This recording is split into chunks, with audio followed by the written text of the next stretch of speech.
ऐसी ही बेहतरीन कहानियाँ सुनने के लिए केपी नॉवल चैनल को लाइक, शेयर और सब्सक्राइब करें। आने वाली कहानियों के बारे में जानने के लिए हमारे टेलीग्राम से जुड़ें। लिंक डिस्क्रिप्शन में है। केओस डिवाउरर सिस्टम, अध्याय 381, ब्रह्मांड की उत्पत्ति। मुझे पता है कि वह मुझे बहुत याद करती है, पिताजी। मुझे पता है, और मुझे पता है वह जहाँ भी होगी मुस्कुरा रही होगी अगर वह देखेगी कि तुमने मेरी कितनी देखभाल की है, भले ही वह एक बेहतर जगह पर चली गई हो, वोनेक ने कहा और वेरनेक के चेहरे पर मुस्कान खिल गई। तुम अजीब तरह से शब्दों में बेहतर हो गए हो वोनेक, लेकिन तुम बिल्कुल सही हो। आओ हम तुम्हें कुछ खाने को दें इससे पहले कि हम दोनों कुछ ताज़ी हवा लें, उसने कहा और उसने अपने हाथों को वोनेक के कंधे पर रखा और वे दोनों सबसे ऊंचे आधार पर पहुंचने के लिए टॉवर पर चढ़ गए। योजक चिन्ह, गोल्डन सम्राट के महल के सबसे ऊंचे आधार पर। महल का सबसे ऊंचे आधार पर एक विशाल खुला स्थान था जिससे पूरा स्थान बिल्कुल ऊपर से स्पष्ट रूप से दिखाई देता था। विशाल पर्वत, स्थानों के बीच से घूमते हुए सुनहरे ड्रैगन का समुद्र, सब कुछ दो सुनहरे बालों वाली आकृतियों द्वारा देखा जा सकता था जो उस स्थान की सबसे ऊंची बालकनी पर खड़ी थीं। तुम सांप की तरह खाते हो, वेरनेक ने कहा और वोनेक की ओर तिरस्कार भरी आंखों से देखा जिससे उसकी मानसिकता अजीब तरह से मुस्कुराने लगी। यह आश्चर्यजनक है कि तुम मुझे हमेशा यही कहते हो, उसने असहाय मुस्कान के साथ उत्तर दिया। ऐसा लगता है कि कुछ समय तक पृथ्वी पर रहने के कारण वोनेक ने अपनी जानवरों जैसी भक्षण करने की क्षमता खो दी है। उसे एक पूरी तरह से पका हुआ भालू पेश किया गया था, लेकिन वोनेक उसका आधा ही खा पाया। उसके पिता को बहुत निराशा हुई, जिन्होंने किसी भी स्थिति के लिए दूसरा भालू मंगवाया। मुझे आश्चर्य है कि तुमने मुझे इतनी जल्दी घर क्यों बुलाया, वोनेक ने बालकनी के किनारे पर लेटे हुए खड़े होते हुए कहा। क्या तुम अपने परिवार को फिर से नहीं देखना चाहते? तुम मनुष्यों के साथ बहुत घुल मिल गए हो, है ना? वोनेक ने मुस्कुराते हुए कहा, जबकि वोनेक ने अपनी आंखें घुमाईं। नहीं पिताजी, मैं बस इतना जानता हूं कि तुम एक महान योजनाकार हो और तुमने पिछले 2 वर्षों से मुझे पृथ्वी पर रहने की योजना बनाई थी ताकि मैं प्राकृतिक से अधिक तेजी से बुद्धिमत्ता हासिल कर सकूं। लेकिन इस बार 1 साल से भी कम समय हुआ है और आपने मुझे पहले ही घर वापस आने का आदेश दे दिया है। ऐसा लगता है कि कुछ ने आपकी योजना को प्रभावित किया है और आपको इसे जल्दी से संशोधित करना पड़ा। मुझे लगता है कि कहीं कुछ गड़बड़ है, वोनेक ने भौहें सिकोड़ते हुए कहा। ऐसा लगता है कि आधे साल का अभियान एक बड़ी प्रगति थी। मुझे गर्व है कि आपने बहुत ज्यादा क्रूर होना बंद कर दिया है वोनेक। वोनेक के चेहरे पर एक निराशाजनक मुस्कान दिखाई देने पर वेरनेक ने मुस्कुराते हुए निश्चय किया। अजीब बात है, ईआईए में अभी भी हर कोई मुझे क्रूर कहता है, उसने मन ही मन सोचा। मैंने आपको वापस इसलिए बुलाया क्योंकि मैंने सुना था कि आपने किसी को अपना स्प्लिट कोर फाड़ दिया है। मुझे लगा कि आप पागल हो गए हैं, इसलिए मैंने तुरंत आपको वापस बुलाया, ये जानने के लिए उत्सुक था कि आपने ऐसा क्यों किया। लेकिन अब मैं महसूस कर सकता हूं कि आपका कोर अभी भी पूरी तरह से संपर्क में है, इसलिए मैं ये सोचने से खुद को नहीं रोक सकता कि क्या ये सब झूठ था। इस बार वेरनेक ने गंभीरता से कहा, वह मेरा एक अच्छा दोस्त है, असीम संभावनाओं वाला। मैंने उसे बचाने के लिए कोर दिया था लेकिन उसने मुझे वापस लौटा दिया। वह पहले ही अपना योद्धा हृदय खो चुका है, वोनेक ने दूर की ओर देखते हुए कहा। अगर किसी ने लड़ने का हृदय खो दिया है तो कोई भी शक्ति उसे वास्तव में नहीं बचा सकती। कोर को वापस आपको लौटाना दिखाता है कि वह एक अच्छी आत्मा है। मैं किसी ऐसे इंसान को नहीं जानता जो गोल्डन ड्रैगन के कोर के आंसू को लौटाना चाहेगा। वे मानेंगे कि इसे अपनी भावी पीढ़ी के लिए रखना बेहतर होगा या बस इसे रखना। उसके पास एक अच्छी आत्मा होनी चाहिए। वोनेक के चुप रहने पर वोनेक ने दृढ़ निश्चय किया और बस इस बारे में बहुत अधिक सोचने से अपना ध्यान हटा लिया। दूसरा कारण जिसके लिए मैंने तुम्हें यहाँ बुलाया था वह यह था कि वोनेक ने महसूस किया कि उस आदमी ने गहरी सांस ली है। यह क्या है? वोनेक ने पूछा। ये पैत्रिक ड्रैगन आशीर्वाद खंडहर है, ये बहुत जल्द खुल जाएगा। यह असंभव है, पैत्रिक ड्रैगन आशीर्वाद रून सैकड़ों वर्षों में केवल एक बार खुलता है, वोनेक ने उत्तर दिया। बेशक वह ड्रैगन जाति के सबसे महत्वपूर्ण खंडहर के बारे में अच्छी तरह से जानता था और यह भी कि इसे खोलना कितना मुश्किल था। ये सुनना कि यह अब खुल रहा है बस कल्पना से बाहर की बात है। ये सच है, हमारी गणना के अनुसार पैत्रिक ड्रैगन खंडहरों को खुलने में अभी भी लगभग 200 साल बाकी हैं, लेकिन इस बार ये तुरंत खुल गया। ये वोनेक का संकेत है, आसन खतरे का संकेत है और पैत्रिक ड्रैगन हमें अपने तरीके से तैयार करने की कोशिश कर रहे हैं। वेरनेक ने अपनी सुनहरी आंखों से सुनहरी ऊर्जा की लहरों के साथ उत्तर दिया। एक आसन खतरा जिसके लिए प्राचीन ड्रैगन को भी अपने घरों को हमारे लिए जबरदस्ती खोलना पड़ेगा। वह किस तरह का खतरा हो सकता है? क्या ऐसा पहले कभी हुआ है? वोनेक ने पूछा। हाँ, हुआ है, लगभग 4 शताब्दी पहले। यह अराजकता आपदा थी, तब भी पैत्रिक ड्रैगन खंडहर अपने निर्धारित समय से पहले खुल गए थे। उसी तरह की घटना के साथ हम अराजकता आपदा युद्ध के बराबर या उससे भी अधिक स्तर के नुकसान की उम्मीद कर सकते हैं, वुर्नेक ने वोनेक को हवा में देखते हुए कहा, जिसका चेहरा स्पष्ट रूप से थोड़ा पीला पड़ गया था। वास्तव में हम ये पुष्टि करने में सक्षम हैं कि हम पर किस तरह का खतरा मंडरा रहा है। हम बता सकते हैं कि यह एक दिव्य जाति है जो ऊपरी आकाशगंगा से हमारी अनंत आकाशगंगा का दौरा करने आ रही है। ऊपरी आकाशगंगा? वोनेक ने भ्रमित भाव से पूछा, जिससे वेरनेक ने आह भरी। शायद अब समय आ गया है कि मैं तुम्हें दुनिया की असली संरचना के बारे में बताऊं। ये दुनिया जिसमें हम रहते हैं कभी एक विलक्षण ब्रह्मांड हुआ करती थी, एक एकल आकाशगंगा। इसका नाम ताकामहाग्रा था। एक समय हमारे बीच जीवित देवता रहते थे और उनके वंशज पूरे ब्रह्मांड में फैले हुए थे। लेकिन ताकामहाग्रा में एक युद्ध छिड़ गया, भगवान के बच्चों के वंशजों के बीच युद्ध। इसे देवताओं का क्षेत्र युद्ध कहा जाता था और इसने पूरे ताकामहाग्रा को तबाह कर दिया और इसे 3 भागों में विभाजित कर दिया: निचला ब्रह्मांड, ऊपरी ब्रह्मांड और भगवान का ब्रह्मांड। अध्याय 382, पहले आग का अंतःक्षितिज पर आसन खतरा। क्या? वोनेक अपने पैरों पर उछल पड़ा और उसने अपने पिता की ओर अविश्वसनीय रूप से देखा।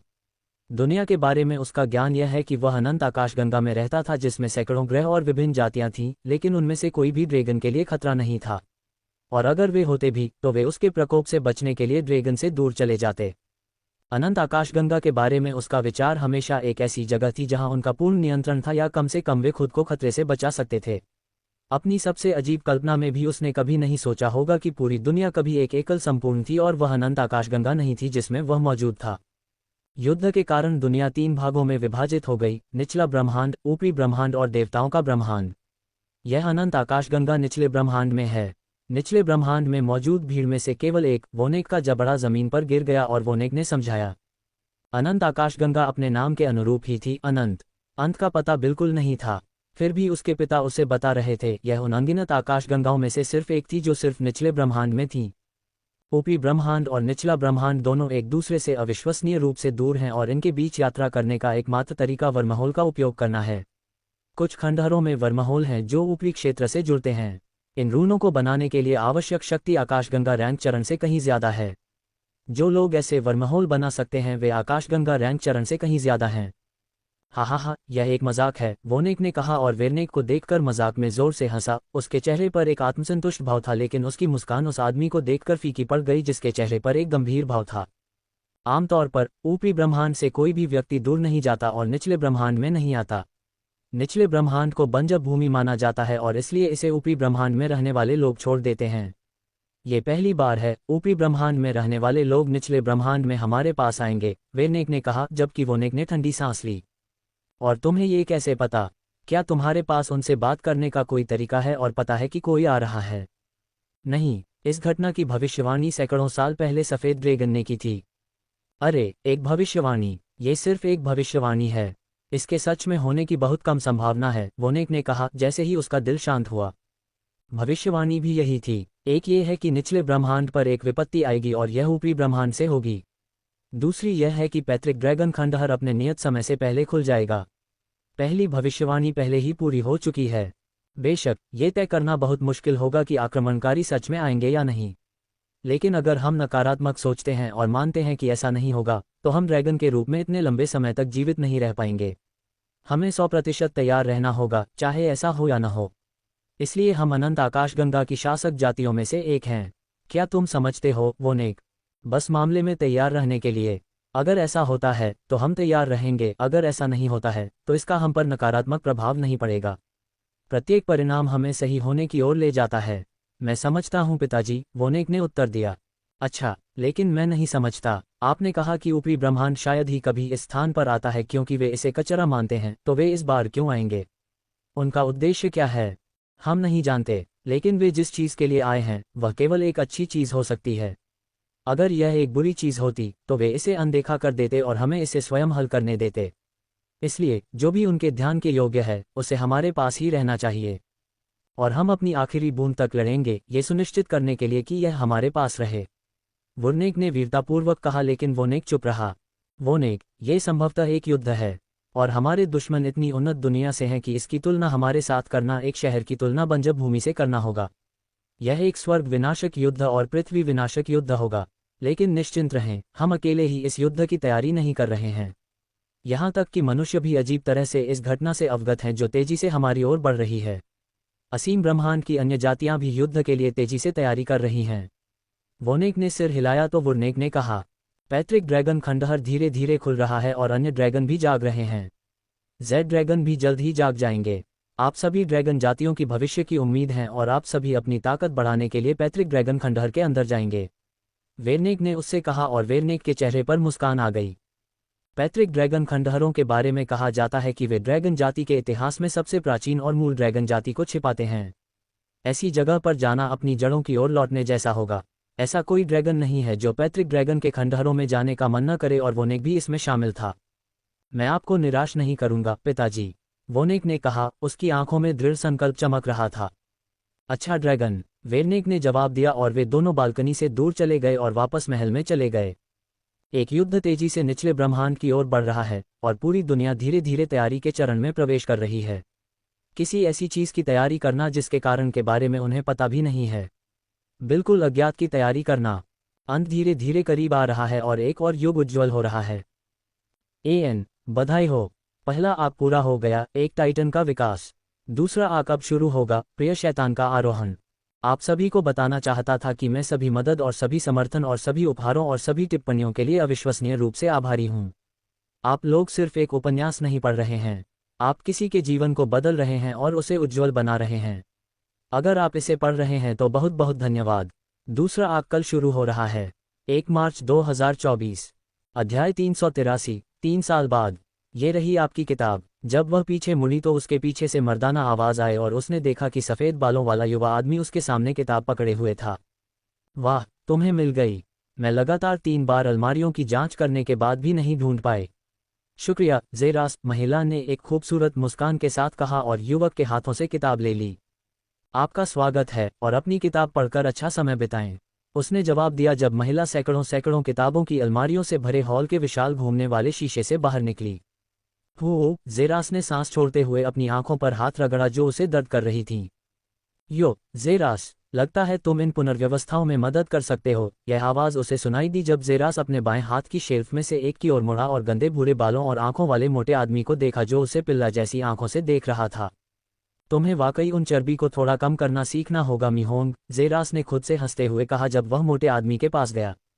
छी, इसमें मेरी क्या गलती है? यह उन एमसी डोनाल्ड की गलती है। मोटा युवक मासूम भाव से विरोध में दहाड़ उठा, उसके बड़े गाल उसके चेहरे पर हिल रहे थे। तुम्हारी मदद नहीं की जा सकती। मैं आज़ाद हूँ इसलिए तुम्हारी मदद कर सकता हूँ। बस मुझे बताओ कि तुम उन मैकडॉनल्ड्स का एक और पैकेट लेने का मौका नहीं ले रहे हो, ज़ेरास ने सैकड़ों किताबों वाली ट्रे लेकर चलने से पहले मिहोंग को आंख मारते हुए कहा। तुम मुझे सबसे अच्छी तरह जानते हो ज़ेरास, चिंता मत करो, मैं एक दिन कभी न कभी तुम्हारा कर्ज चुका दूंगा। मैं वादा करता हूँ, मिहोंग ने दूर भागने से पहले कहा। तुमने ये 73वीं बार कहा है, ज़ेरास ने ट्रे को अलमारियों की पंक्तियों में धकेलने से पहले मुस्कुराते हुए सोचा। उसकी आंखें हर एक शेल्फ को ध्यान से स्कैन कर रही थीं और कभी कभी वह ट्रे में रखी किताब को शेल्फ में डाल देता था। अपने रास्ते पर आगे बढ़ने से पहले एक बार फिर शेल्फ में किताब डालने के लिए रुका। 30 मिनट बाद पूरी लाइब्रेरी में एक जोरदार घोषणा हुई। अगले 5 मिनट में लाइब्रेरी बंद हो जाएगी। किताब को वापस शेल्फ या रिसेप्शन टेबल पर जमा करना न भूलें। लाइब्रेरी 5 मिनट में बंद हो जाएगी। हमें उम्मीद है कि आपको पढ़ने में बहुत मज़ा आया होगा। ज़ेरास वापस टेबल पर चला गया जहां रिसेप्शनिस्ट बैठे थे। उसने ट्रे को वहीं रखा जहां से उसने उठाया था और सीटों के समूह में अपनी सीट ले ली, जो संयोग से चांदी के सफ़ेद डेस्क पर व्यवस्थित 5 सीटों के बीच में थी। अच्छे सामरी की मदद से काम हो गया। ज़ेरास ने अपने बगल में बैठी गुलाबी बालों वाली महिला की ओर सिर हिलाया और उसके बाईं ओर से आवाज़ आई। ठीक है, ये कुर्सी पर बैठकर और कांच के दरवाजे को खाली देखने से कम ज़्यादा मज़ेदार था। शायद आपको कल मेरे साथ शामिल होना चाहिए, सेलेना, ज़ेरास ने कहा, लेकिन वह देख सकता था कि महिला अपने कंप्यूटर को घूरने से पहले अपनी गुलाबी आंखें घुमा रही थी। मैं पास हो जाऊंगा। अरे ज़ेरास, बहुत बहुत धन्यवाद भाई। आवाज़ उसके दाएं से आई और यह कोई और नहीं बल्कि मोटा मिहोंग था जो अब अपने हाथों में मैकडॉनल्ड्स का एक बड़ा सा डिब्बा पकड़े हुए था और उसे जानवर की तरह अपने मुंह में ठूंस रहा था। कोई बात नहीं भाई, मैं तुम्हारे साथ हूँ, ज़ेरास ने अपने चेहरे पर एक असहाय मुस्कान के साथ कहा और फिर सीधे आगे देखा जहां लोगों की भीड़ उनकी ओर आती दिखाई दे रही थी। चलो देखते हैं, आज लाइब्रेरी के पसंदीदा सितारे का खिताब कौन तुम्हारे हाथों से छीन सकता है, ज़ेरास। दृढ़ संकल्प से भरी एक छोटी सी आवाज़ गूंजी और उसने अपनी आंखें घुमाकर अपनी तरफ देखा जहां नीले बालों वाला एक लड़का था जिसके चेहरे पर एक बड़ा सा चश्मा था। यह कोई प्रतियोगिता नहीं है, मिन्नी, ज़ेरास ने उत्तर दिया, इससे पहले कि उसके कानों में तेज खर्राटे गूंजने लगे। हम देखेंगे, उसने उत्तर दिया। जब लोग आखिरकार टेबल पर पहुंचे और तुरंत एक अजीब घटना घटी।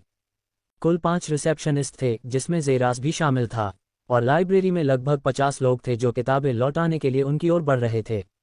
लेकिन पहुंचते ही 40 से ज्यादा लोग अचानक जेरास के सामने लाइन में खड़े हो गए, जबकि बाकी 10 लोग दूसरों के सामने चले गए।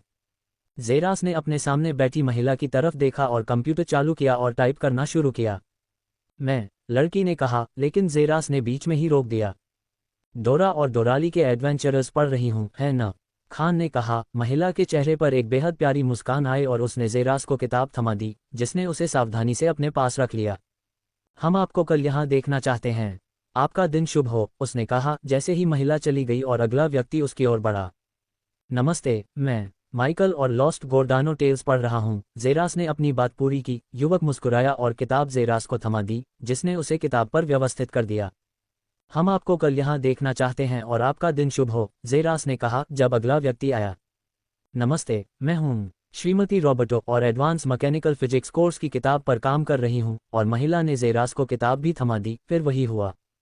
अगले 7 मिनट तक एक हास्यास्पद दृश्य हुआ, जब जेरास के सामने 20 लोगों की भीड़ लाइन में खड़ी थी, एक एक करके अपनी किताब जमा कर रही थी, जबकि शेल्फ पर बची हुई रिसेप्शनिस्ट बिना किसी के सामने बैठी हुई थी और बस कार्यवाही देख रही थी। लेकिन इससे भी ज्यादा आश्चर्यजनक बात जेरास थी, जो अपने सामने खड़े सभी लोगों के नाम बता सकता था और साथ ही वे जिस किताब को पढ़ रहे थे उसका नाम भी बिना किसी चूक के सही से बता सकता था। ऐसा लग रहा था मानो उसके सामने खड़े सभी लोग उसके परिवार के सदस्य हों, जिन्हें वह अच्छी तरह जानता हो और उनकी पसंदीदा किताबें भी जानता हो। 2 मिनट से भी कम समय बाद उसके सामने कोई नहीं था और उसकी जगह किताबों का एक बड़ा ढेर था। जेरास ने सांस छोड़ते हुए कंप्यूटर बंद किया और चेहरे पर गर्व भरी मुस्कान लिए नीले बालों वाले युवा लड़के की ओर देखा। लगता है मैंने फिर से छोटी सी प्रतियोगिता जीत ली, मिन्नी। यह कोई प्रतियोगिता नहीं है जेरास, मिन्नी ने कहा और बाकी लोग जोर से हंस पड़े। अध्याय 384, पिछले 3 वर्षों में जीवन। तुम हमेशा इतने सारे लोगों को अपनी ओर कैसे आकर्षित करते हो, जेरास? मुझे अपने ईश्वरीय आकर्षण का रहस्य बताओ, मिन्नी ने पिल्ला जैसी आंखों से पूछा। ये वास्तव में कोई आकर्षण नहीं है। ये केवल 3 चरण हैं। सुनिश्चित करें कि आप उनकी परवाह करते हैं, और यह उनके चेहरे, उनके नाम और उनकी सबसे पसंदीदा पुस्तकों को याद करके किया जा सकता है। दूसरा, सुनिश्चित करें कि जब वे अगले दिन आएं, तो उनकी किताबें आपके डेस्क पर पहले से ही उनके लिए तैयार हों, बजाय इसके कि आप उन्हें किसी जगह जाकर किताबें लेने के लिए कहें। फिर अंत में, हमेशा कहें कि हम आपको खुशियों से भरे समय की शुभकामनाएं देते हैं और आशा करते हैं कि आप कल फिर से आएंगे। बस इतना ही। सरल है न? जेरास ने मुस्कुराते हुए पूछा, जबकि बाकी सभी ने उसकी ओर आंखें घुमाईं। हाँ, ये वास्तव में सरल है। 50 से अधिक लोगों के समूह के नाम याद रखना, उनकी पसंदीदा पुस्तकों को भी जानना और यहाँ तक कि उनके चेहरे भी याद रखना। ये वास्तव में आसान है, मिन्नी ने कहा और उसने अपने होंठ सिकोड़े। ठीक है, जीतने का यही एकमात्र तरीका है। जेरास ने उस पर आंख मारी, जिससे लड़के के माथे पर गुस्से की लकीर उभर आई, लेकिन उसने इस पर एक बार भी ध्यान नहीं दिया और किताबें उठाकर उन्हें अलमारियों में व्यवस्थित करना शुरू कर दिया। 10 मिनट बाद, ठीक है, आज का काम पूरा हो गया। चलिए शुरू करते हैं। आराम, जो लगभग 30 साल का था और उनमें सबसे बूढ़ा व्यक्ति भी था। ठीक है, भाई आराम, वे सभी विशाल घूमने वाले शीशे से बाहर निकलते ही बोले। जैसे ही वे सभी बाहर निकले, आराम ने रिमोट जैसा दिखने वाला एक उपकरण निकाला और रिमोट पर बड़े लाल बटन पर क्लिक किया। बीप! तुरंत लाइब्रेरी के चारों ओर एक गोलाकार अवरोध दिखाई दिया, जिसने लाइब्रेरी को मजबूती से सुरक्षित कर दिया। ये सब करने के बाद श्री आराम चारों की ओर मुड़े, उनकी आंखें उनमें से प्रत्येक को जांच में स्कैन कर रही थी, इससे पहले कि वे आखिरकार जेरास पर आकर टिकें। मैं तुम्हारे पास चाबी रखूंगा, जेरास। इसे सुरक्षित रखें, जेरास ने चाबी लेते हुए कहा। आप निश्चिंत हो सकते हैं, भाई राम, जेरास ने सम्मानपूर्वक सिर हिलाकर उत्तर दिया। अच्छा, पास के गराज में खड़ी एक एसयूवी में जाने से पहले उस व्यक्ति ने उत्तर दिया। जल्द ही इंजन चालू हो गया और कार दूर कहीं गायब हो गई, और उसने उसे चाबी दे दी। फिर से मिनी ने विरोध में दहाड़ लगाई, जबकि जेरास ने अपना सिर हिलाया। आप जानते हैं, शायद अगर आप लाइब्रेरी खुलने के नियमित समय से 1 घंटा पहले आते हैं, तो वह आपको भी चाबी दे देगा, जेरास ने एक आत्मसंतुष्ट मुस्कान के साथ कहा और गराज में खड़ी आखिरी सफ़ेद एसयूवी में चला गया। दरवाजे पर अपना हाथ रखते हुए कार ने बीप की आवाज़ की और उसने तुरंत ड्राइवर की सीट खोल दी। तुम लोग आ रहे हो या क्या? जेरास ने ड्राइवर की सीट पर बैठते ही कहा और कार के सभी बचे हुए दरवाजे तुरंत खुल गए। वो मोटा मिहोन खुशी से चिल्लाया जब वह कार की पिछली सीट पर बैठा और उसके पीछे मिन्नी भी थी, जबकि सेलेना ड्राइवर की सीट के पास आगे की सीट पर बैठी जहां जेरास बैठा था। जिप। धीरे धीरे कार का दरवाज़ा एक बार फिर से खुला और जेरास ने तुरंत कार स्टार्ट की और गराज से बाहर निकल गया, जल्दी ही हाईवे पर मौजूद सैकड़ों कारों में जा मिला। 1 घंटे बाद एक विशाल गगनचुंबी इमारत के सामने खड़ी एसयूवी का सामने का दरवाज़ा खुला। जैसे ही सेलेना कार से बाहर निकली, अंदर केवल जेरास ही रह गया। धन्यवाद जेरास, उसने कृतज्ञता भरी मुस्कान के साथ कहा और उसने सिर हिलाया। आपका स्वागत है। तो कल फिर से लाइब्रेरी में मिलते हैं। जेरास के मुस्कुराते ही उसने हकलाते हुए कहा। Good night Selena. कार को धीरे धीरे चलाने और ट्रैफिक में वापस आने से पहले उसके आखिरी शब्द थे। विशाल गगनचुंबी इमारत के सामने अकेली सुंदर सेलेना खड़ी थी, जो कार को तब तक देखती रही जब तक वह दूर कहीं गायब नहीं हो गई। शुभ रात्रि जेरास, उसने पीछे मुड़ने और गगनचुंबी इमारत में जाने से पहले फुसफुसाया। योजक चिन्ह। 1 घंटे बाद बंगले का गेट अपने आप खुल गया क्योंकि सफ़ेद रंग की एसयूवी उसके पास आकर छोटी सी खुली जगह में खड़ी हो गई। बीप। कार ने लगातार 3 बीप की आवाज़ें की। जैसे ही ड्राइवर की सीट का दरवाज़ा खुला और जेरस कार से बाहर निकला, उसने चाबियां जेब में रख लीं। घर के सामने सुनहरे दरवाजे से प्रवेश करते हुए वह घने अंधेरे में पहुंचा। अरे एपेक्स, लिविंग रूम चालू करो, जेरस ने हवा में कहा और अगले ही सेकंड में एआई की आवाज़ गूंजी। ठीक है, 12 पैन चालू कर रहा हूं। तुरंत पूरा क्षेत्र अचानक उज्ज्वल प्रकाश से भर गया क्योंकि अंधेरे को अनिच्छा से दूर भगाया जा रहा था। आखिरकार लिविंग रूम का पता चला। एक मध्यम आकार का कमरा, सभी शुद्ध सफ़ेद रंग की टाइलों से सजा हुआ था, जिसमें छत को छोड़कर अंधेरे के छींटे थे, जिस पर एक बड़ा झूमर था जो लिविंग रूम को सुनहरे और सफ़ेद प्रकाश के मिश्रण से रोशन कर रहा था। उसके सामने एक बड़ा टीवी सेट था जो पूरी दीवार के आधे हिस्से पर था और एक सोफा एक खुले आयताकार प्रारूप में रखा हुआ था। घर, प्यारा घर, जेरस ने अपने शरीर को देखते हुए फुसफुसाया, जिसने उसे पिछले 3 सालों से घर में रखा था। ऐसा लग रहा था जैसे यह उसके दिमाग को पढ़ सकता है और उसे वही दे सकता है जो वह चाहता था। सिर्फ उसके लिए एक औसत से थोड़ा ऊपर दिखने वाला बंगला, जिसमें 3 बेडरूम और अच्छी तरह से डिज़ाइन किए गए और सभी काम करने वाले कमरे हैं। उसे हाईवे के दूसरी तरफ और सेलेस्ट्रिया वैली में औसत दर्जे की लाइब्रेरी में लाइब्रेरियन की नौकरी भी मिल गई। उसने अपने पिछले 3 साल यहीं गुजारे थे और अपनी तनख्वाह से खुद के लिए एक कार भी खरीद ली थी। खाना पीना, कपड़े और एक नश्वर की तरह आराम से जीवन जिया था। उसका अकेला जीवन बिल्कुल भी अकेला नहीं था क्योंकि उसे अपने साथ काम करने वाले 5 लोगों और लाइब्रेरी में पढ़ने आने वाले लोगों की संगति में मज़ा आता था। हर दिन वे सभी साथ साथ घर वापस जाते थे और जब उसने कार खरीदी तब भी जेरास ने आदत डाली और वे सभी साथ साथ वापस जाते थे। यह उन चारों के बीच एक छोटे से परिवार की तरह था। अपने कंधों पर लटका छोटा सा बैग सोफे पर रखकर उस जगह की ओर चल पड़ा जो उसके घर के एपेक्स के अनुसार उसके बेडरूम के बाद सबसे ज्यादा देखी जाने वाली जगह बन गई थी। रसोई। अध्याय 385। अजीब समाचार रिपोर्ट। रसोई एक ऐसी जगह थी जहां जेरास ने अपने जीवन में शायद 5 बार से ज्यादा नहीं जाया था, लेकिन अब एक साधारण व्यक्ति के रूप में रसोई उसके जीवन का एक अभिन्न अंग बन गई थी। जब उसने शुरुआत की थी तो उसे कुछ भी पकाने में संघर्ष करना पड़ता था, लेकिन इंटरनेट ने वास्तव में उसकी बहुत मदद की और उसने इंटरनेट पर शेफ के राजाओं से चीज़ें सही तरीके से बनाना सीखने में पूरे सप्ताह बिताए। अब उसने एक बहुत अच्छा कौशल हासिल कर लिया था और वह था खाना बनाना। यह उसके जैसे व्यक्ति के लिए हास्यास्पद और बेवकूफ़ाना लग सकता था, लेकिन खान कह सकता था कि यह सीरम बनाने से बेहतर कौशल था जिसे उसने सीखा था, लेकिन कभी भी अच्छे इस्तेमाल का मौका नहीं मिला। वह सारी ट्रेनिंग और 45 दिनों की पढ़ाई अंत में बेकार साबित हुई। कैबिनेट से खाना पकाने का रैपर निकालते हुए जेरास ने तुरंत काम पर जाने से पहले खुद को ठीक से बांध लिया। 20 मिनट बाद सोफे पर बैठते ही उसके हाथ में एक ट्रे थी और उसने ट्रे खोली। अंडे और टोस्टेड ब्रेड की गर्म भाप हवा में फैल रही थी। ट्रे पर रखा कप पकड़कर खान ने उसमें ग्रीन टी डाली और चाय में थोड़ा दूध डालकर उसे हिलाया। उसका बायां हाथ सोफे की ओर बढ़ा और उसने आर्मरेस्ट पर 3 बार टैप किया और तुरंत ही सतह बदल गई और किसी संचार उपकरण की स्क्रीन दिखाई दी। स्क्रीन पर मौजूद लाल बटन की छवि पर टैप करते ही संचार उपकरण तुरंत चमक उठा और साथ ही टीवी भी चालू हो गया क्योंकि जेरास ने प्लेट पकड़ी और अपना खाना शुरू कर दिया। चलो देखते हैं कि आज वे हमारे बारे में क्या कह रहे हैं, जेरास ने अपनी आंखों में चमक के साथ सोचा क्योंकि वह समाचार देख रहा था और उसके चेहरे पर थोड़ा उत्साह था। नमस्ते देवियों और सज्जनों, मैं सेलेस्ट्रिया वैली टीवी चैनल का गोरियन मोरेट हूँ। पिछले हफ्ते एक और रिपोर्ट आई थी जिसमें 5 लोगों के एक अज्ञात समूह ने लगातार सेलेस्ट्रिया वैली सूचना हॉल में घुसपैठ की थी। रिपोर्टों के अनुसार ये समूह, जिसे लुटेरा कहा जाता था, संरचना में मौजूद बहु-मिलियन डॉलर की कलाकृतियों को चुराने में अजीब तरह से उदासीन था। लेकिन जो जानकारी गायब होने की सूचना मिली है वह सेलेस्ट्रिया परिवार के पिछले कुछ सालों से चल रहे ऑपरेशन के बारे में जानकारी थी, जिसे निश्चित रूप से आम नागरिकों की सुनवाई से दूर रखा गया है क्योंकि यह एक शीर्ष रहस्य था जो सेलेस्ट्रिया परिवार के कुलपति द्वारा बताए गए छिपाने के कारण के अनुसार पूरी दुनिया की स्थिति को प्रभावित कर सकता था। हाँ, वास्तव में महत्वपूर्ण विश्व रहस्य, जेरास ने कॉफी की चुस्की लेते हुए खुद से कहा। इस समूह के बीच इस बात को लेकर बहुत मतभेद रहा है कि पांचों के ये समूह वास्तव में कौन है और सेलेस्ट्रिया परिवार के शीर्ष विश्व अभिलेखों को चुराने का उनका उद्देश्य क्या हो सकता है।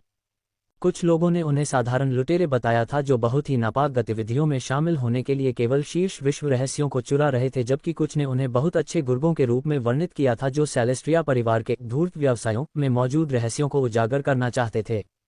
सेलेस्ट्रिया घाटी के लोगों के बीच ये विचार व्यापक रूप से फैल चुके हैं और पूरी दुनिया में जंगल की आग की तरह फैल रहे हैं और कुछ लोग सेलेस्ट्रिया परिवार की प्रतिष्ठा पर संदेह करने लगे हैं क्योंकि वे हर हफ्ते होने वाली इस बुराई को रोकने में सक्षम नहीं थे। इन घटनाओं पर आपके क्या विचार हैं? अपनी टिप्पणी सेलेस्ट्रिया वैली टीवी चैनल पर एपेक्स सोशल पर साझा करें। जेरास के बार बार सोफे पर टैप करने से टीवी अचानक बंद हो गया और स्क्रीन तुरंत बंद हो गई। कुछ ही मिनटों के अंतराल में उसने अपना पूरा खाना खत्म कर लिया था और धीरे धीरे चाय पी रहा था। विचार, आपके क्या विचार हैं? जेरास ने मुस्कुराते हुए कहा क्योंकि उसने कॉफी की पूरी सामग्री एक ही घूंट में पी ली और तुरंत वह लिविंग रूम से दूर चला गया और अपने बेडरूम की ओर चला गया। कमरा बहुत बड़ा था जो यह में जेरास के कमरे से लगभग 2 गुना बड़ा था और वह तुरंत बाथरूम क्षेत्र में चला गया क्योंकि उसने एक चिकनी शॉवर लेने से पहले अपनी लाइब्रेरियन वर्दी के पसीने से लथपथ कपड़े को उतार दिया था। 20 मिनट बाद बर्फ के सफ़ेद बालों वाला वह युवक जिसके शरीर से पानी टपक रहा था, अपने अंडरवियर के अलावा कुछ भी नहीं पहने हुए बाहर निकला। उसकी अच्छी तरह से परिभाषित मांसपेशियां देखी जा सकती थीं जो अजीब तरह से तब की तुलना में और भी अधिक स्पष्ट लग रही थीं जब वह अपनी खेती कर रहा था।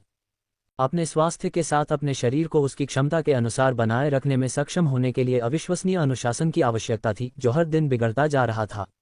लेकिन एक अच्छी तरह से विकसित शरीर एक बीमार और दुबले शरीर से बेहतर था और उसने अपने स्वास्थ्य की स्थिति को खुद को आकार से बाहर करने का बहाना नहीं बनने दिया। अगर वह मर भी जाता है तो कम से कम वह एक आदर्श शरीर के साथ मरेगा।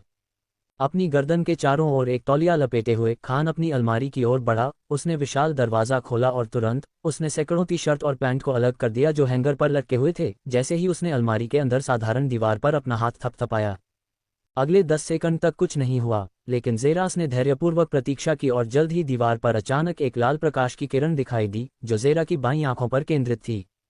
बीप, एक परिचित तरंग का पता चला है। मास्टर जेरास का स्वागत है ऑपरेशन प्रीअरेंज रूम में। एआई की आवाज़ तुरंत गूंजी क्योंकि दीवार अचानक वापस आ गई और अंदर एक और कमरा दिखाई दिया और तुरंत जेरास कमरे में प्रवेश कर गया। खुली हुई अलमारी तुरंत बंद हो गई और दीवार भी तुरंत बंद हो गई। कमरा बिल्कुल काला था, लेकिन जैसे ही खान ने अपने हाथों को थपथपाया, तुरंत लाल और गहरे और नीले रंग की रोशनी का मिश्रण उभरा जिसने कमरे को एक बहुत ही शैतानी रंग में रंग दिया। कमरे के चारों ओर देखने पर पता चला कि हर दीवार पर एक विशाल आयताकार शीशा था जो पूरे कमरे को घेरे हुए था और उसमें अलग अलग अजीबोगरीब वस्तुएं रखी हुई थीं। सैकड़ों नैनो सूट, अलग अलग शस्त्रागार, बंदूकें, तलवारें, ब्लेड, कटाना और सैकड़ों अन्य अजीबोगरीब कलाकृतियां। अध्याय 386। जेरास एक लाइब्रेरियन। जेरा की खाली आंखों ने पूरे हॉल को स्कैन किया, कमरे में सैकड़ों अलग अलग उपकरणों को देखते हुए। फिर वह तुरंत काम पर लग गया। असली काम पर जाने का समय आ गया है, उसने खुद से सोचा और तुरंत वह शस्त्रागार कक्ष की ओर चला गया जहां उसने एक छोटी सी गहरे रंग की गोल गर्दन वाली टी शर्ट और मैचिंग गहरे रंग की पतलून उतारी। कपड़ों की जोड़ी पूरी तरह से सामान्य कपड़े से बनी हुई लग रही थी, लेकिन वास्तव में नैनाइट से बनी थी जिससे वे पंख की तरह हल्के थे, फिर भी एक स्नाइपर बुलेट को भी रोकने में सक्षम थे। ब्लेड क्षेत्र की ओर बढ़ते हुए जेरा के हाथ शूरिकेन की ओर बढ़े क्योंकि उसने बस सब कुछ स्वाइप किया और गहरे रंग की पतलून की जेब में रख लिया। तुरंत वह ब्लेड क्षेत्र की ओर बढ़ गया क्योंकि उसकी झुर्रीदार आंखें उन सभी खंजरों को देख रही थीं जिनकी सफ़ेद रोशनी जेरा की आंखों को रोशन कर रही थी और उनके नुकीले सिरे किसी सैनिक को अनजाने में उनकी तीक्ष्णता से गहरी सांस लेने पर मजबूर कर देते थे। तुरंत ही उसकी नज़र एक ब्लेड पर रुक गई क्योंकि वह खंजर के काले मूठ को देख रहा था जिसका नुकीला सिरा उसके चेहरे पर मुस्कान लाने के लिए काफ़ी था। और बिना कुछ कहे उसने खंजर को उतार दिया। उसने म्यान को पकड़ा और उसे ठीक से म्यान में बंद कर दिया और तुरंत उसने उसे अपनी पतलून पर एक जगह पर डुबो दिया। ब्लेड क्षेत्र से आगे बढ़ते हुए जेरास बंदूक क्षेत्र में पहुंच गया। वहां सैकड़ों ऐसी बंदूकें थीं, लेकिन खान ने उस लंबी वाली को अनदेखा कर दिया और उसने समूह से एक दोहरी हैंडगन उठाई। ये सुनिश्चित करने के लिए कि वे ठीक से काम कर रहे हैं, उनके कारतूस का परीक्षण किया। उसने बुलेट क्षेत्र खोला, 5 गोलियां लीं और उन्हें प्रत्येक पिस्तौल के अंदर डाल दिया और फिर उसे वापस जिप किया और अपनी बाईं और दाईं जेबों में डाल दिया।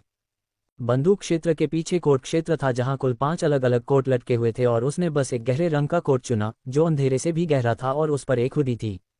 कपड़ों से एक गहरे रंग का नाक का मुखौटा उठाकर उसने तुरंत उन दोनों को पहन लिया, जिससे उसका लगभग पूरा शरीर ढक गया और उसके शरीर पर मौजूद विभिन्न हथियार छिप गए। अंत में जूते और दस्ताने का क्षेत्र था और जेरास ने भी भीड़ में से एक को चुना। जूतों के अंत को देखते हुए वह उनमें मौजूद अजीब छेद देख सकता था और उसे पहनने से पहले उसने संतुष्ट होकर सिर हिलाया। फिर उसने लाल रंग के डिज़ाइन वाले दस्ताने उठाए और अपने हाथों पर पहने। उन्होंने कई मौकों पर उसकी उंगली को फटने से बचाया था। हो जोर से सांस छोड़ते हुए जेरास ने अपनी आंखें बंद कर लीं और थोड़ी देर के लिए कमरे में सन्नाटा छाने दिया। फिर एक बार फिर अपनी आंखें खोलीं, इस बार ठंड के एक और स्तर पर पहुंच गई। तुरंत वह हॉल के अंत की ओर बढ़ा और उसने दीवार पर 3 बार थपथपाया जो तुरंत अपने आप में समा गई और जेरास लाल रंग से जगमगाते हुए चमकीले कमरे में प्रवेश कर गया जहां एक विशाल टेलीपोर्टर देखा जा सकता था। टेलीपोर्टर पर खड़े होकर टेलीपोर्टर पर विभिन्न रूनिक रेखाएं तुरंत चमक उठीं, क्योंकि इससे ऊर्जा का एक हरा विस्फोट निकला जिससे जेरा का कपड़ा हवा में बेतहाशा फड़फड़ाने लगा। विस्फोट तुरंत एक हरे रंग की रोशनी पूरे स्थान में फैल गई और तुरंत जेरास कमरे से गायब हो गया, जिससे सन्नाटा छा गया। जेरास को महसूस होने में 10 सेकंड से भी कम समय लगा था कि वह किसी चीज के आराम में डूब रहा था और उसका पूरा शरीर अचानक किसी तरह की पकड़ में आ गया और तुरंत ये भावना अचानक बंद हो गई क्योंकि उसने महसूस किया कि अगले सेकंड में उसके पैरों के नीचे की जमीन फिर से सख्त हो गई। परिचित जगह के चारों ओर देखते हुए वह देख सकता था कि यह एक और विशाल कमरा था जिसमें एक विलक्षण विशाल टेलीपोर्टर के अलावा कुछ भी नहीं था जिस पर वह वर्तमान में खड़ा था। और तुरंत वह आगे बढ़ा और कमरे में मौजूद विलक्षण दरवाजे की ओर चला गया जिस पर एक काली आंख में ज़ेड आकार का एक विशाल प्रतीक अंकित था। दरवाज़ा खोलते ही जेरास ने एक विशाल हॉल में कदम रखा जिसमें लगभग 50 लोग थे जो बिल्कुल उसी तरह के कपड़े पहने हुए थे। सभी ने अपना चेहरा छिपा रखा था और एक ही कोट से अपना पूरा शरीर ढक रखा था। कमरे में सैकड़ों कंप्यूटर और अन्य अजीबोगरीब तकनीकी गैजेट मौजूद थे और कीबोर्ड पर टैप करने की आवाज़ पूरे कमरे में गूंज रही थी, कम से कम तब तक जब तक जेरास कमरे में दाखिल नहीं हो गया। तुरंत टाइपिंग की सारी आवाज़ें बंद हो गईं क्योंकि जेरा की ठंडी आंखें कमरे में घूम रही थीं। तुरंत जमीन पर कुल 50 घुटनों के टकराने की आवाज़ गूंजी, साथ ही कमरे में मौजूद हर एक व्यक्ति ने तुरंत अपने घुटनों पर बैठकर सम्मान में सिर झुका लिया। स्वागत है इरुमा नागरा। जेरास ने अपने दोनों हाथ पीछे मोड़े और धीरे धीरे आगे बढ़ा। आवाज़ें तुरंत गूंज उठीं, उसके कदमों की आवाज़ पूरे स्थान में गूंज रही थी। उठो। तुरंत सभी एक साथ खड़े हो गए और सभी ने नीचे फर्श की ओर देखा। जेरास उस स्थान से आगे बढ़ा और कमरे के अंत में पहुंचा जहां एक और दरवाज़ा था जिस पर एक गहरे काले रंग की आंख में लाल रंग का ज़ेड अंकित था। हम उन्हें दिखाएंगे, उसने अचानक कहा और उसके हाथ दरवाजे के हैंडल की ओर बढ़े। हम उन्हें सबको दिखाएंगे, दूसरे वस्त्रधारी व्यक्ति ने भी तुरंत उत्तर दिया। उस स्थान का दबाव अविश्वसनीय मात्रा में विश्वास से भर गया और अविश्वसनीय स्तर की समन्वयता तक पहुंच गया। तो फिर इसके लिए जारी रखो, जेरास ने आदेश दिया क्योंकि कीबोर्ड की आवाज़ जोर से गूंजती रही और वह भी कमरे से बाहर निकल गया। योजक चिन्ह। वापस स्वागत है बॉस। ये आवाज़ें जेरास ने सबसे पहले सुनी जब वह मध्यम आकार के कमरे में दाखिल हुआ जहां कुल 4 लोग दिख रहे थे जो उसके जैसे कपड़े पहने हुए थे लेकिन पहले के लोगों की तरह अपने चेहरे को नहीं ढंके हुए थे। और वे कुल 4 थे। लगभग 20 साल की एक लाल बालों वाली महिला, लगभग 18 साल के चश्मे वाला एक युवा हरे बालों वाला लड़का, लगभग 30 साल की उम्र का एक मर्दाना व्यक्ति और लगभग 12 साल की एक छोटी सी सफ़ेद बालों वाली लड़की जो अपने से भी बड़ी लॉलीपॉप पकड़े हुए थी। और जेरास ने देखा कि वह अपनी सीट से उछलकर उसके पास पहुंची और उसे गले लगा लिया इससे पहले कि वह कोई प्रतिक्रिया दे पाता। डैडी। कमरे में छोटी सी आवाज़ गूंजी और जेरा के चेहरे पर पहली बार एक सच्ची मुस्कान दिखाई दी। अध्याय 387। डेमोगोर्गन परिवार को एक बार फिर सुनना। पिताजी, सफ़ेद बालों वाली लड़की ने कहा और जेरास पर कूद पड़ी और उसने भी उसे अपनी छाती में कसकर पकड़ लिया। तुम कैसी हो आर्या? जेरास ने पूछा क्योंकि उसकी पकड़ धीरे धीरे ढीली हुई और उसने उसे ज़मीन पर छोड़ दिया। अच्छा, आंटी सिंडल ने मेरी लॉलीपॉप की संख्या 10 से 12 तक बढ़ा दी है, उसने एक प्रसन्न मुस्कान के साथ कहा, जबकि सभी ने नाक सिकुड़ी और जेरास ने असहाय होकर अपना सिर हिलाया। ये तुम्हारे लिए बहुत भाग्यशाली है और उसका बहुत अच्छा है, उसने जवाब दिया और कमरे में लाल बालों वाली महिला को देखने के लिए मुड़ा जिसने उस पर अपनी लाल आंखें घुमाईं। ओहे, आर्या ने गुनगुनाते हुए सोफे पर वापस कूदते हुए अपनी जेब से एक फ़ोन निकाला और बड़े लॉलीपॉप को खाते हुए गेम खेलना जारी रखा। कैसा चल रहा है दोस्तों? ओलिन, सिंड्रल और अल्बागार्ड। जेरास ने प्रत्येक व्यक्ति को देखकर अभिवादन किया। चश्मा पहने हरे बालों वाला लड़का जो कंप्यूटर पर टाइप कर रहा था, लाल बालों वाली महिला जिसने उसे सिर हिलाकर अभिवादन किया, और 1.9 मीटर की ऊंचाई पर खड़ा मर्दाना आदमी जो दीवार पर झुका हुआ था, दोनों हाथों को क्रॉस करके स्वीकृति में सिर हिलाया। तो जो आखिरी फाइल मिली थी उसके साथ क्या हो रहा है? आखिरकार कुछ मिल गया? जेरास ने पूछा और ओलिन को देखा जो कंप्यूटर से दूर हो गया और अपना गिलास उतारकर अपनी आंखों पर हाथ पोंछ रहा था। मैं 3 दिनों से आपकी प्राप्त की गई फाइलों को ब्राउज कर रहा हूं। 3 दिन? आपको आराम करना चाहिए था ओलिन, ये कुछ बेकार फाइलों से ज्यादा महत्वपूर्ण है। जेरास ने भारी स्वर में डांटा और ओलिन के चेहरे पर एक असहाय भाव प्रकट हुआ। मुझे वास्तव में ऐसा करना चाहिए था। बात बस इतनी है कि हर कोई वहां बहुत मेहनत कर रहा है और आप लोग इन्हें प्राप्त करने के लिए अपनी जान भी जोखिम में डाल रहे हैं। मैं ये सब व्यर्थ नहीं जाने दे सकता था, ओलिन ने उत्तर दिया, लेकिन जेरास ने उसे बीच में ही रोक दिया। फिर भी ओलिन, तुम्हारा स्वास्थ्य अधिक महत्वपूर्ण है, हालांकि तुम जो करते हो वह निश्चित रूप से इसके लायक है। धन्यवाद बॉस। वैसे भी मैं वास्तव में रक्तपंथ और सेलेस्ट्रिया परिवार के साथ गुप्त सौदे के महत्वपूर्ण टुकड़े खोजने में सक्षम था। सभी फाइलें और रिकॉर्ड प्राप्त कर लिए गए हैं, जिससे यह उनके नापाक कामों की 7वीं फाइल बन गई है। लेकिन एक और बात है जो मैंने सीखी है। सेलेस्ट्रिया परिवार ने रक्तपंथ के साथ साझेदारी पर हस्ताक्षर करके एक सार्वभौमिक नियम तोड़ा है। मुझे बताओ कैसे? जेरास ने अपनी आंखों में एक जिज्ञासु भाव के साथ कहा। जैसा कि मुझे पता चला है कि रक्तपंथ वास्तव में एक डार्क फैमिली फोर्स है। वे कोई और नहीं बल्कि डेमोगोर्गन डार्क फैमिली हैं। जेरास की भौहें खतरनाक तरीके से सिकुड़ गईं जब उसने ये सुना, क्योंकि वह डेमोगोर्गन परिवार को याद किए बिना नहीं रह सका जो म्यूटेंट संगठन के साथ मिलकर काम करता है। वह अच्छी तरह से जानता था कि वे वास्तव में डार्क फैमिली में से एक थे, और सार्वभौमिक नियम के अनुसार मानवता के स्तंभ माने जाने वाले 9 परिवारों में से किसी का भी अब किसी ऐसे परिवार से कोई संबंध होना चाहिए जिसकी छवि मानवता को नष्ट करने की कोशिश करने वाले परिवार की है। सेलेस्ट्रिया परिवार द्वारा डेमोगोर्गन परिवार के रक्तपंथ के साथ एक समझौते पर हस्ताक्षर करना निस्संदेह इस नियम का उल्लंघन है। ये सेलेस्ट्रिया परिवार के खिलाफ अब तक का हमारा सबसे बड़ा ठोस जवाब हो सकता है। ओलेरिन ने जेरा की भौहें सिकोड़ते हुए कहा। लेकिन हमें क्या रोक रहा है? उसने पूछा, जबकि ओलेरिन ने जोर से सांस छोड़ी। हमारे पास ठोस सबूत नहीं है। हमारे पास केवल अलग अलग टुकड़े हैं जो 1 साल से अधिक की सावधानीपूर्वक जांच के बाद ही मेल खाते हैं। हमें सबूत चाहिए, और इससे भी बेहतर दृश्य सबूत जो वास्तव में क्या हुआ उसका फुटेज दिखा सके। शुक्र है, मैंने फाइलों के स्थान का पता लगा लिया है और सौदे का फुटेज सेलेस्ट्रिया परिवार ने सबूत के स्रोत के रूप में खुद बनाया था। लेकिन उस सबूत का स्थान? ओलेरिन ने अपने पैरों की ओर देखते हुए कहा। क्या ये सेलेस्ट्रिया फैमिली म्यूजियम हॉल में है? जेरास ने अचानक पूछा, जबकि ओलिन की आंखें चौंक कर चौड़ी हो गई थीं। तुम्हें कैसे पता चला? क्योंकि यह एकमात्र ऐसी जगह है जहां तुम जैसे पत्थर दिल वाले व्यक्ति को अपनी सीट पर कांप उठना चाहिए, खान ने कंप्यूटर स्क्रीन से सीधे खड़े होकर जवाब दिया। चूंकि तुम इन सभी को एक साथ लाने के लिए इतनी मेहनत कर रहे हो, इसलिए हम भी तुम्हें निराश नहीं करेंगे। हम सेलेस्ट्रिया म्यूजियम हॉल जाएंगे और उस फुटेज को पुनः प्राप्त करेंगे। क्या? तुरंत ओलेरिन और सिंड्रिल दोनों के होंठों से आश्चर्य की सांस निकल गई, क्योंकि वे जेरास को ऐसे देख रहे थे जैसे वे किसी राक्षस को देख रहे हों। ये सेलेस्टिया परिवार समूह की संरचनाओं में सबसे अधिक संरक्षित संरचना है, और मैंने एक अफवाह सुनी है कि यह एक ब्रह्मांडीय रैंक द्वारा भी संरक्षित है। अतिक्रमण एक ऐसा अपराध है जिसे तुरंत मौत के साथ माफ कर दिया जाएगा। ये बहुत बड़ा जोखिम है, सिंड्रिल, लाल बालों वाली महिला ने कहा, जबकि ओलेरिन ने सिर हिलाया, लेकिन अल्बागार्ड बस दीवार पर इस तरह से झुका हुआ था जैसे कि वह मूक हो, जबकि आर्या अपने लॉलीपॉप और गेम में इतनी उलझी हुई थी कि वह बातचीत भी नहीं सुन पा रही थी। लेकिन उसे कौन दोषी ठहरा सकता है? वे सभी पहेलियों में बात कर रहे थे जो उसे समझ में नहीं आ रही थी। ये भी ठीक है, फिर मैं अकेला जाऊंगा, जेरास ने घोषणा की, क्योंकि उनके भाव अजीब हो गए थे। आखिरकार ये पहली बार था जब उनके बॉस ने अकेले मिशन पर जाने का प्रस्ताव रखा था। लेकिन ये भी पहली बार था कि उन्होंने कभी किसी मिशन के प्रति डर दिखाया था।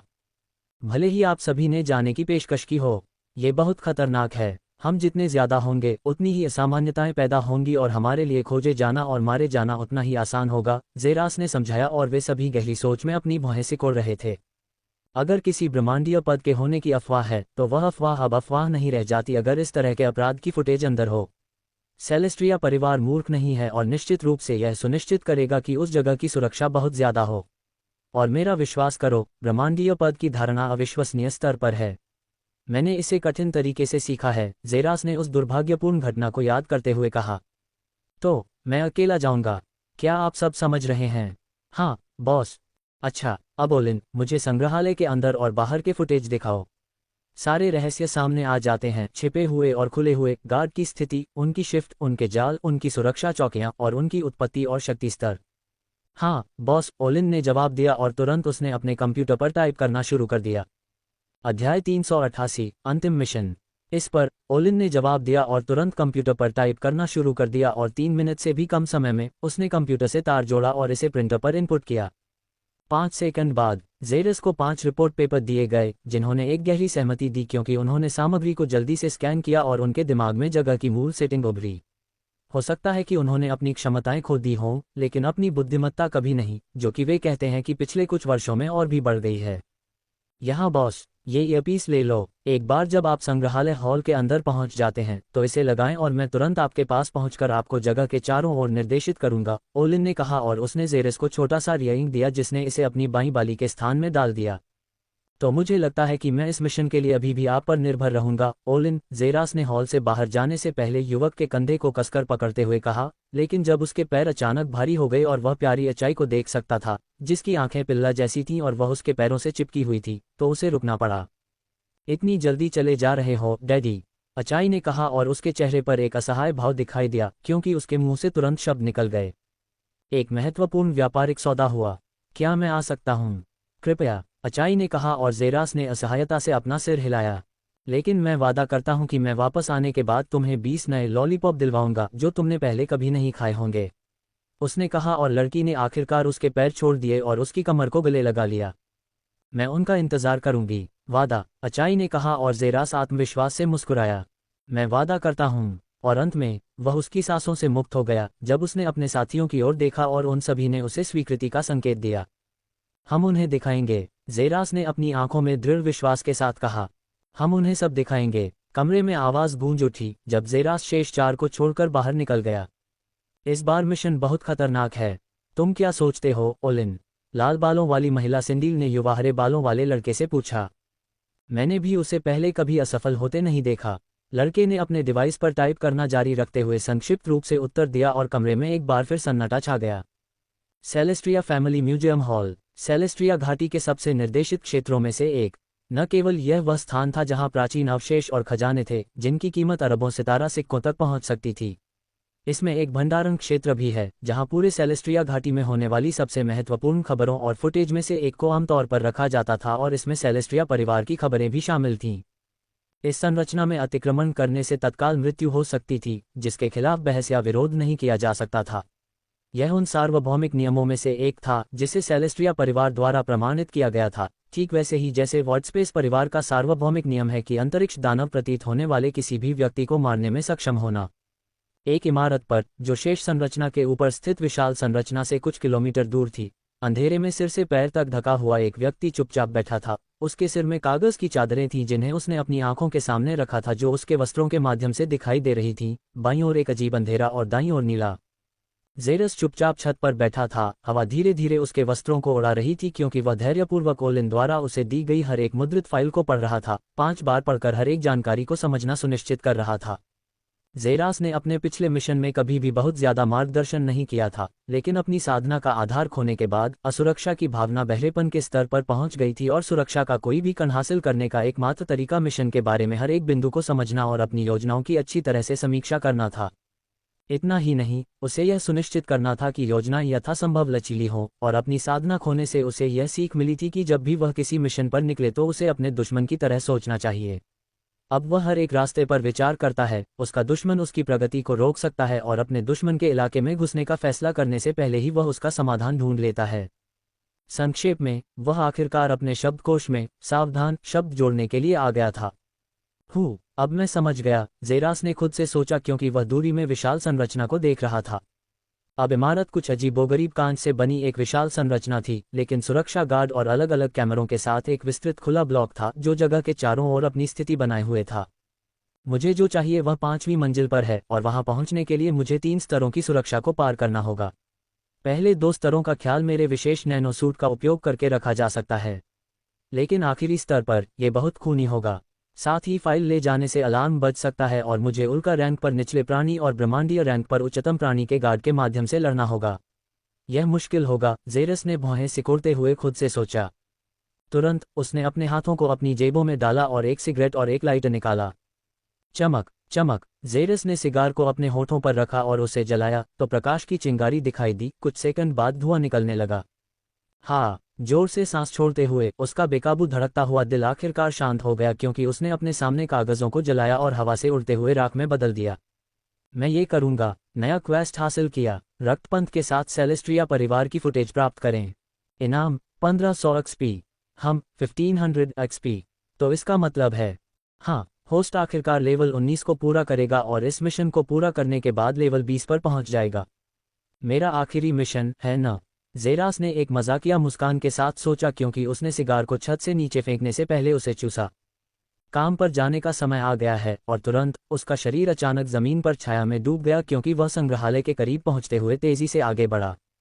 अध्याय 389, the absolute hacker Olin. Museum hall की विशाल संरचना सेलेस्ट्रिया घाटी में मौजूद हर संरचना से ऊंची थी और वस्तु के सामने खड़े होने से संरचना की राजसी आभा से किसी का भी दिल धड़क सकता था। पूरी संरचना को कवर करने वाले गेट के सामने कुल 4 गार्ड बाहर खड़े देखे जा सकते थे, जबकि 2 अन्य अंदर देखे जा सकते थे। सभी सीधे खड़े थे और उनके प्रत्येक हाथ में भाला था, जबकि उनकी टोपी उनके आधे चेहरे को ढक रही थी और किसी को भी उन्हें देखने से रोक रही थी। लेकिन तुरंत जेरास, जो जमीन पर घास की एक साधारण छाया के रूप में प्रच्छन्न था, उनकी सांस और उनके आकार से तुरंत अंदाजा लगा सकता था कि चारों गार्ड गहरी नींद में सो रहे थे और गाइडिंग एक दिखावा था। हालांकि जेरास के लिए यह आश्चर्य की बात नहीं थी। हर कोई अच्छी तरह से जानता था कि संग्रहालय में घुसपैठ करने की सजा क्या है और केवल कोई भी आत्मघाती व्यक्ति ही प्रवेश करने की हिम्मत कर सकता था। ब्रह्मांडीय रैंक स्टेज की मौजूदगी की अफवाह ने चोरों को भी लालच में डाल दिया, जो कीमती कलाकृतियों के लालच में पकड़े गए थे, क्योंकि उन्हें अच्छी तरह से पता था कि संरचना में किस तरह का शेर मौजूद है। शायद यही कारण था कि सभी पहरेदार इतने ढीले थे और ड्यूटी पर सोने का जोखिम भी उठा सकते थे। और इस तरह खान संरचना में घुस गया, उनकी छाया को कवर के रूप में इस्तेमाल करते हुए, और आसानी से गेट में घुस गया। संरचना का प्रवेश द्वार दिखाई दे रहा था, लेकिन वह सामने के दरवाजे की सुरक्षा कर रहे कुल 3 पहरेदारों को देख सकता था। उनकी आंखें हर जगह की जांच कर रही थीं। वे सभी चरम उल्का रैंक स्टेज पर हैं। जेरास ने खुद से सोचा और तुरंत उसने साइड टर्न लिया, उनकी नजरों से दूर हो गया और इसके बजाय पिछवाड़े की ओर बढ़ गया। 2 पहरेदार उनके पिछवाड़े में गश्त कर रहे थे, उनका स्पर्श हर नुक्कड़ और कोने में चमक रहा था। 2 पहरेदारों से अनजान एक लबादा पहने हुए व्यक्ति था, जो पत्तियों से ढके एक पेड़ पर बैठा था। संरचना को बारीकी से देखते हुए उसकी निगाहें उस जगह को स्कैन करती हुई उन गार्डों को देखती हैं जिनके सिर कभी कभी विभिन्न खिड़कियों से झांकते रहते हैं। ये बहुत ज्यादा सुरक्षा वाला है, जेरास ने सोचा, जब उसने ओलिन द्वारा उसे दिए गए इयरिंग गैजेट पर टैप किया। संचार पर बॉस, क्या आप कॉपी करते हैं? जेरा की आंखों में चमक के साथ आवाज गूंजी। कॉपी? अच्छा, आपको एक अजीब सी धड़कन महसूस हो सकती है, जो आपके शरीर के लिए एक छोटा सा झटका होगी बॉस, लेकिन इसमें चिंता की कोई बात नहीं है। मैं बस आपके आसपास एक रेडॉक्स संवेदी क्षेत्र बनाने की कोशिश कर रहा हूं, ताकि आप इस जगह को बेहतर तरीके से समझ सकें। कोई समस्या नहीं, आपको जो करना है वो करें ओलिन, जेरास ने जवाब दिया, क्योंकि उसका शरीर अचानक ऐंठने लगा और पेड़ से कुछ पत्तियां गिरने लगीं। तुरंत प्रकाश की एक किरण चमक उठी और गिरते हुए पत्तों पर जाकर पेड़ के चारों ओर देखने लगी, लेकिन जल्द ही वह पीछे हट गई। केवल 5 सेकंड बाद अचानक वापस लौट आए और अगले 10 सेकंड तक पेड़ को देखती रही, इससे पहले कि गार्ड अंततः दृश्यों से दूर चला गया। क्या आप कॉपी करते हैं बॉस? जेरस ने खुद को अंधेरे पेड़ की छाल के पीछे से बाहर निकाला, जहां वह छिपकर बैठा था, और शाखा पर वापस बैठ गया। कॉपी? अच्छा, मैंने आपके क्षेत्र के बॉस को पहचान लिया है। आप वर्तमान में बाहरी परिधि पर हैं और संग्रहालय के किनारों के करीब हैं, है ना? ठीक है ओलिन, ये बहुत अच्छा है बॉस। मैं वर्तमान में उस जगह में प्रवेश करने वाले हर प्रवेश द्वार को ट्रैक कर रहा हूं, ओलिन ने कहा, और जेरस को कीबोर्ड पर तेजी से टाइप करने की आवाज भी सुनाई दे रही थी। मेरे स्कैनर के अनुसार केवल 3 हैं। पहला मुख्य प्रवेश द्वार है, जो मुझे लगता है कि भारी निर्देशित होना चाहिए और तीनों में से सबसे कम सुरक्षित है। दूसरा भाग संरचना का छाल वाला छोर है, और यह संग्रहालय हॉल के सामान्य वीआईपी सदस्यों के लिए प्रवेश क्षेत्र है। ये सामान्य रूप से परित्यक्त स्थान जैसा लग सकता है, क्योंकि वर्तमान में कोई कार्यक्रम नहीं हो रहा है, लेकिन मुझे पूरा यकीन है कि संग्रहालय के वीआईपी सदस्य अच्छे लोग नहीं हैं और संभवतः वे ही हैं जिनके खिलाफ सेलेस्ट्रिया परिवार सबसे अधिक मार्गदर्शन करता है। इसलिए वह स्थान प्रवेश द्वार से भी अधिक खतरनाक हो सकता है। अंतिम कदम सीवर से होकर जाता है। 3 साल पहले कला के प्रदर्शन के दौरान एक सीवर का पता लगाया गया था, ताकि एक ऐसी सामग्री का परीक्षण किया जा सके जो सीवर के पानी को भी शुद्ध कर सकती है, और उन्होंने एक सीवर नहर बनाई जो संग्रहालय के भीतर से निकलती है और जगह के बाहर तक पहुंचती है। लेकिन जहां आप हैं वहां से सिर्फ 50 मीटर की दूरी पर घास के चिकने पैच से छिपा हुआ नहर का छेद मौजूद है। ये तीसरा रास्ता है बॉस। इसे अब 3 साल से छोड़ दिया गया था, इसलिए मेरी रिपोर्ट के अनुसार यह सबसे सुरक्षित जगह है, ओलिन ने रिपोर्ट की। जब खान ने बगल की ओर देखा और देखा कि खुली जमीन हरी घास से भरी हुई है और सजावट के लिए पेड़ लगाए गए हैं। गश्त करने वाले गार्डों के उस जगह से दूर जाने का धैर्यपूर्वक इंतजार करते हुए जेरास तुरंत फिर से एक छाया बन गया, क्योंकि वह जमीन से फिसल गया और धीरे धीरे उस क्षेत्र के पास पहुंच गया। ईआईए में शैडो वॉकर पंथ के साथ अपनी लड़ाई के दौरान जेरास ने उनसे काफ़ी शैडो रोप जब्त कर लिए थे और यह वही रोप थे जिनका वह अब उपयोग कर रहा था, लेकिन कुछ संशोधन करने और अपने बचाव को असामान्य स्तर तक मजबूत करने के बाद अंत में शैडो वॉकर के साथ लड़ाई इसके लायक थी और सूट ने पहले ही 100 से ज़्यादा बार उसकी जान बचाई थी और घुसपैठ को सांस लेने जितना आसान बना दिया था। बस करो बॉस, अब अपने आसपास झाड़ियों के बीच किसी अनियमित पैच की जांच करें। ये जगह आपके आसपास 10 सेंटीमीटर से भी कम दायरे में है, ओलिन ने कहा, जबकि जेरस ने अपने पैरों के नीचे बारीकी से देखा और एक विसंगति की तलाश शुरू कर दी। ये जगह पूरी तरह से लयबद्ध और सुचारू रूप से काटी गई थी, जिसमें कोई स्पष्ट अंतर नहीं था और जिसके कारण जेरस अपने घुटनों पर गिर गया और प्रत्येक मंजिल पर टैप करना शुरू कर दिया। 1 मिनट से भी कम समय बाद मरना मरना उसके कानों में धातु की आवाज़ गूंजी और उसके होठों पर एक मुस्कान दिखाई दी। तुम्हें ढूंढ लिया, अच्छा काम एलिन, जेरस ने संचारक से कहा जैसे ही उसके हाथों में एक ब्लेड दिखाई दिया और उसने धीरे से पेड़ की सतह को ट्रिम किया। गोल धातु की प्लेट दिखाई दी जब उसने इसे धीरे से हटाया और उसमें धातु के कदम देखे। 1 सेकंड के लिए भी देरी किए बिना जेरस धातु की वस्तु को धीरे से वापस अपनी जगह पर रोल करने से पहले सीवा में रेंग गया और सफलतापूर्वक उसने अपना ऑपरेशन शुरू किया। अध्याय 390 द एब्सोल्यू हैकर ओलिन 2। जेरस ने घोर अंधेरे में रेंगते हुए आगे बढ़ना शुरू किया। सीवर की भयानक बदबू और गंदे पानी ने उसकी नाक को परेशान कर दिया, लेकिन फिर भी वह आगे बढ़ता रहा।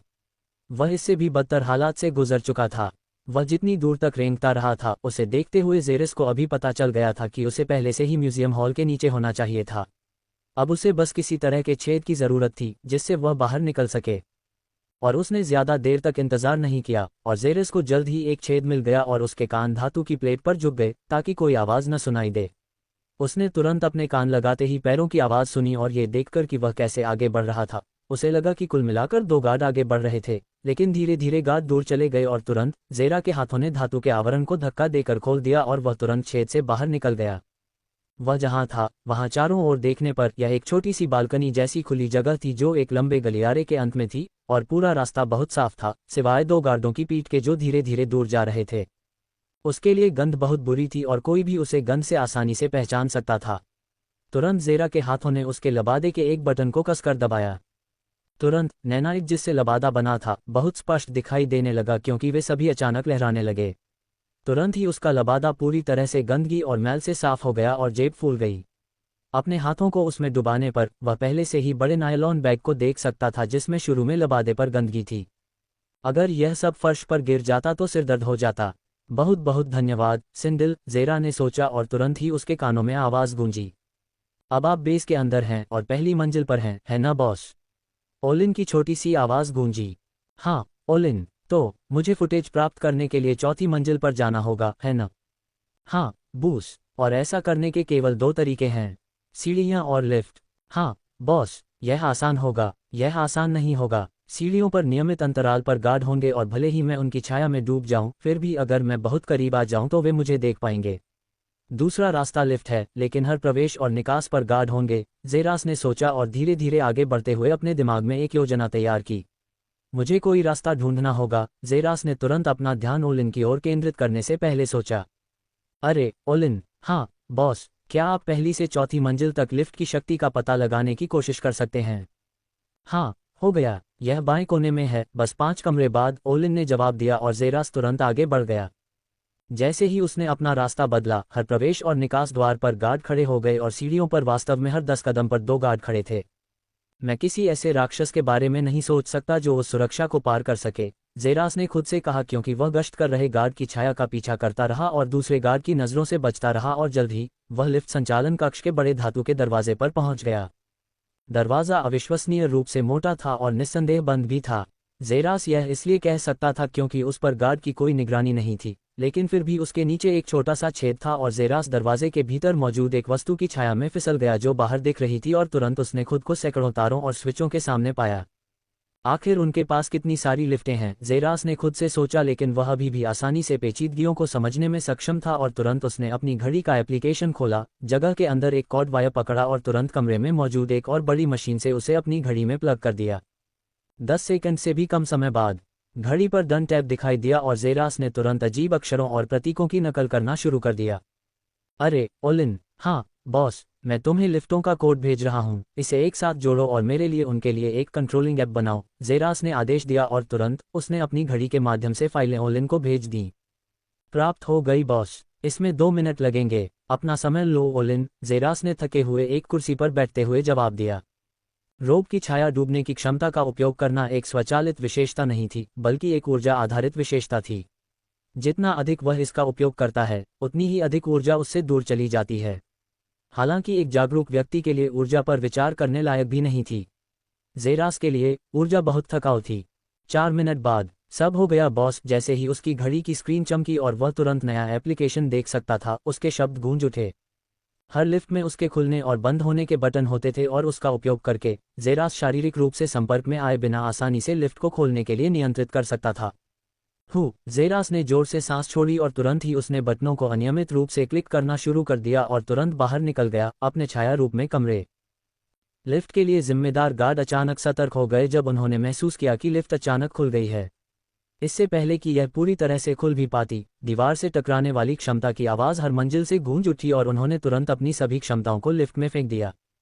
अगर जेरास वहां होता तो निस्संदेह वह विनाशकारी हमले में राख हो जाता। लेकिन जब उन्होंने लिफ्ट को देखा जिसमें कोई नहीं था, तो उनके चेहरे पर उलझन पैदा हो गई। यह अजीब है, मुझे अभी अभी दूसरी मंजिलों से रिपोर्ट मिली है। ऐसा कहा जाता है कि पहली मंजिल से चौथी मंजिल तक सभी लिफ्ट खराब हैं, इसे ठीक करने में कुछ समय लगेगा, एक गार्ड ने जोर से कहा, जबकि उसके साथी हंस रहे थे, क्योंकि वे दोनों लिफ्ट को देख रहे थे, जो खिलौने की तरह खुल रही थी और बंद हो रही थी। यह उन आलसी इंजीनियरों का काम रहा होगा। खैर, जब तक वे अपना काम पूरा नहीं कर लेते तब तक आराम करने में कोई बुराई नहीं है, उसने सोचा। जब वे दोनों लिफ्ट से दूर चले गए, जब वे चले गए तो उन्होंने कभी नहीं देखा होगा कि वह छाया जो मंद रोशनी में एक दर्दनाक अंगूठे की तरह बाहर निकली और लिफ्ट के खुलते ही उसमें घुस गई। मरना। तुरंत लिफ्ट ऊपर चली गई और चौथी मंजिल पर रुकने से पहले हर मंजिल से गुजरी।